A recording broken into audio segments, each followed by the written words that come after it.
చిన్న చిన్నవి జరుగుతాయి, అవన్నీ పక్కకి పెట్టండి. మనం ముందర వెళ్ళాలి. ఇప్పుడుండే ప్రభుత్వాన్ని దించాలి. స్వాతంత్రం ఇచ్చే ప్రభుత్వాన్ని మనం ఎన్నుకోవాలి. మన ప్రభుత్వం మీరు ఎన్నుకోవాలి.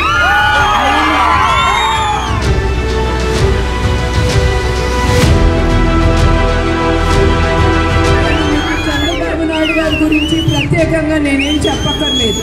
ఆయన ఎప్పుడు మీ మనిషి, ప్రజల మనిషి, తర్వాతే ఆయనకి కుటుంబం కూడా. ముందర నేను అనుకునేదాన్ని ఏంటి కుటుంబం పట్టించుకోరని, కానీ నిజం గెలవాలి అనే ఈ ప్రోగ్రాం తీసుకున్న తర్వాత నేను కూడా చెప్పాను చంద్రబాబు నాయుడు గారికి, ఆయన కరెక్ట్, మీరే ఆయనకి ముందుండాలి, తర్వాత మా కుటుంబం